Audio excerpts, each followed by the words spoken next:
By 2040, Poland won't just be catching up to Europe's giants. It'll be outpacing them. Germany's aging workforce stumbles while Poland accelerates. France's energy bills spike while Warsaw locks in independence. It's 5 converging economic forces already reshaping the continent's power structure.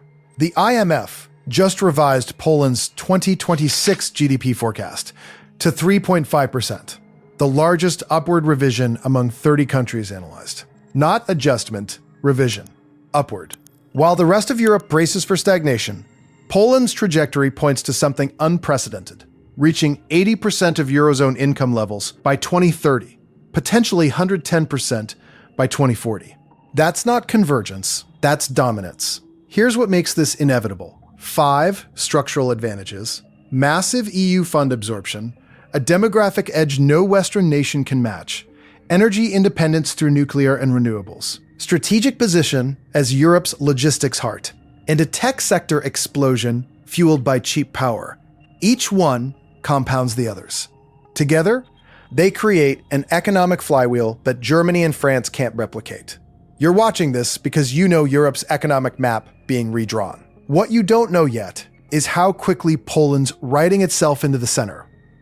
Poland's absorbing EU money faster than any economy in the bloc's history. The National Recovery Plan, KPO in Polish, isn't aid. It's a strategic capital injection that's rewriting growth forecasts in real time. When the IMF revised their October projection from 3.1% to 3.5% GDP growth for 2026, they didn't attribute it to consumer spending or exports. They pointed directly at aided public investment, especially funds from the National Recovery Plan, increased defense spending, and energy transition projects.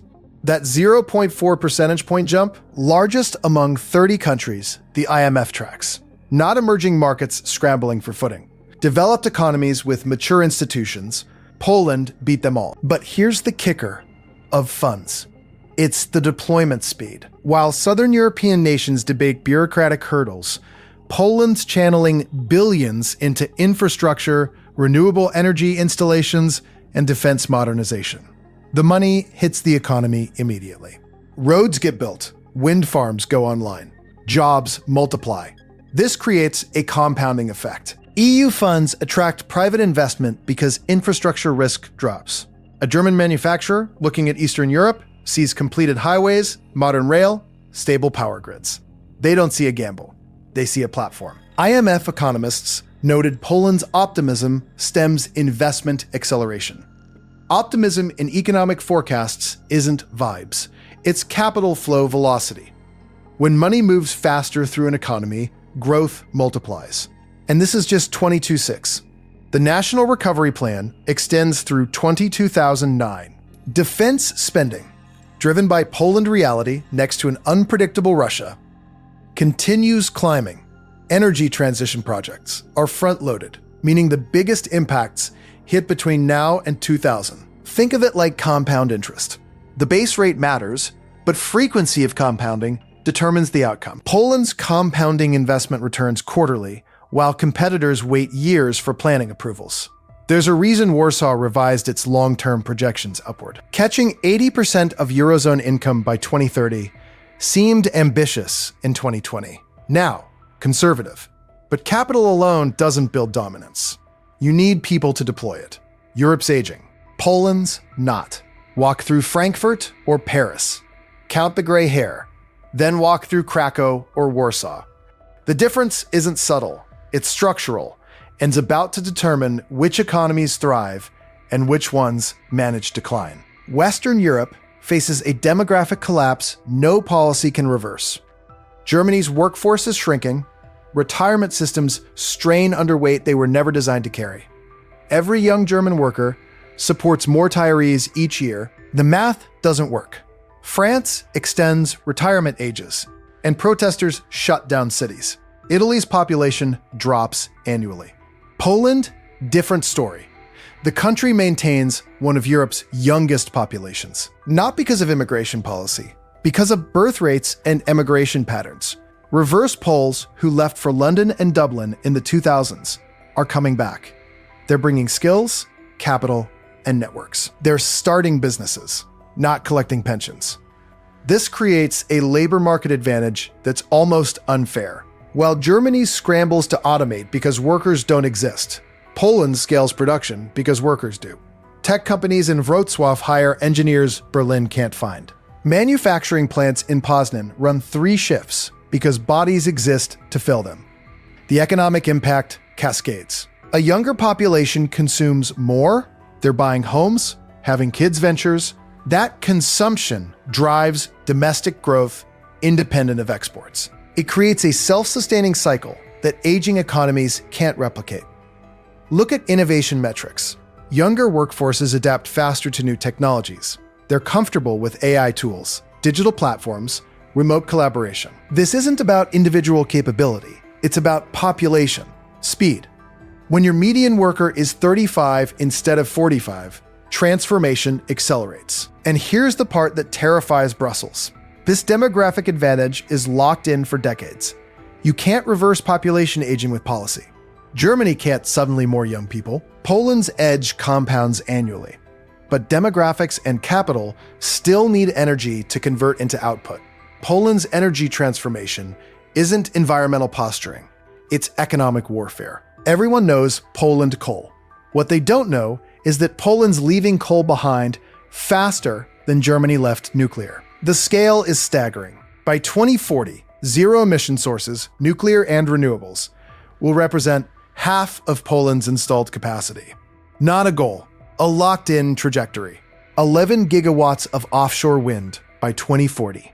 Baltic Sea installations already under construction. That's not ambition. That's steel in the water. 6 to 9 gigawatts of nuclear capacity by 2040. Reactors ordered. Technology partners selected. First concrete gets poured within 3 years. Compare that to Germany. They shut down nuclear, went all in on Russian gas, then watched Putin weaponize their energy grid. Winter 2022 sent German industrial electricity costs through the roof. Factories idled. Chemical plants relocated. Germany's energy policy created a manufacturing exodus. Poland's doing the opposite. Energy independence means predictable costs. Manufacturers can forecast budgets 5 years out. Fatty attracts capital. BASF doesn't want surprises. Neither does any multinational looking at production sites. The Polish government planners stated it clearly: reducing emissions in a rational and responsible manner that will not lead to excessive burdens in household budgets. Translation: we're going green without destroying competent. German households paid the price for poorly planned transitions. Polish households won't.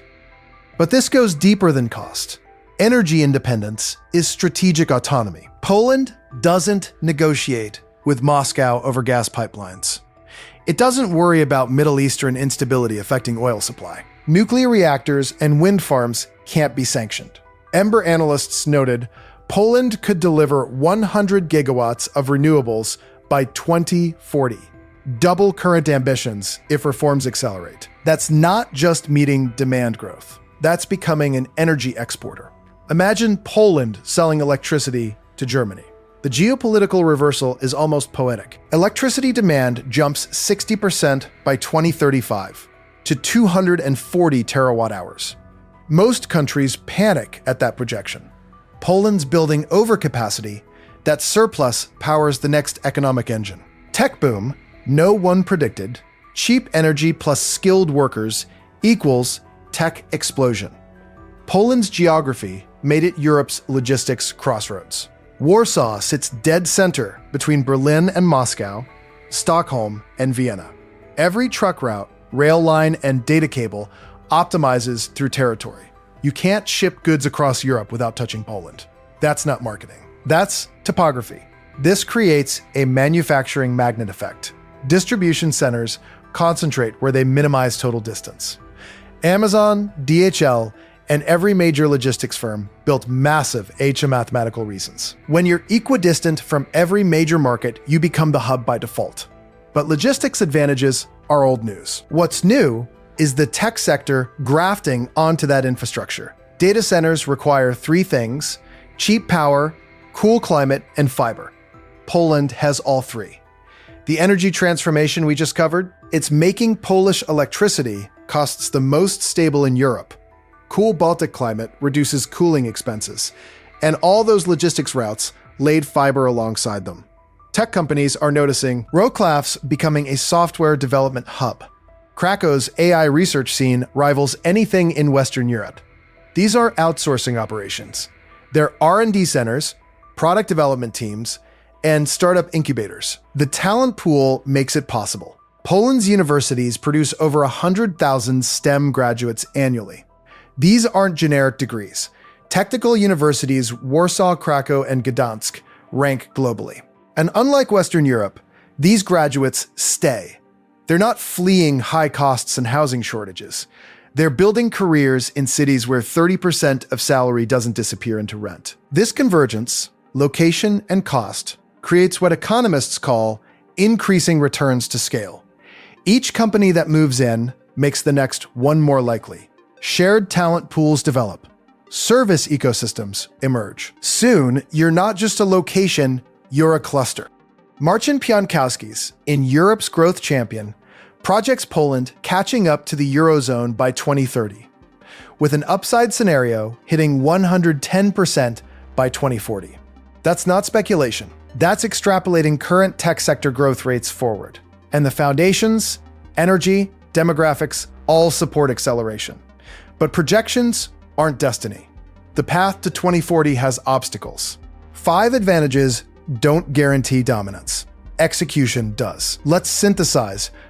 Bing EU funds at record velocity, deploying them into infrastructure and energy transformation. Its demographic profile gives it a labor market advantage Western Europe can't replicate. Energy independence through nuclear and renewables creates cost stability and strategic autonomy. Geographic centrality makes it Europe's logistics spine. And cheap power plus skilled workers are igniting a tech boom. Each advantage amplifies the others. EU funds build energy infrastructure. Energy stability attracts manufacturers. Manufacturing clusters need logistics. Logistics create tech opportunities. Tech companies hire young workers. Young workers pay taxes that fund more infrastructure. That's the flywheel. Once spinning, it's hard to stop. The 30% convergence to Eurozone income by 2030, that's the conservative case. It assumes no major policy disasters and continuation of current trajectories.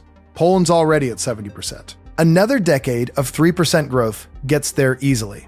The 110% scenario by 2040, where Poland's capita income exceeds the Eurozone average. That's the optimistic path. It requires sustained structural reforms post-2030.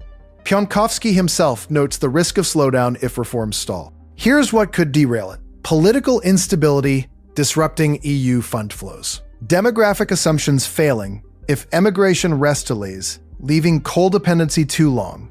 Current plans extend phase-out to 2049, which climate analysts call risky. Or simply policy paralysis after 2030, once the easy growth from catching up exhausts itself. But here's the thing. Poland's been beating pessimistic forecasts for 30 years. Every projection since 1990 underestimated Polish growth. Western economists kept predicting slowdowns that never came. The IMF literally just revised upward, again, because Poland outperformed expectations' economic center of gravity is shifting east. Not someday. Now, by 2040, the map changes. Germany and France don't collapse. They just matter less.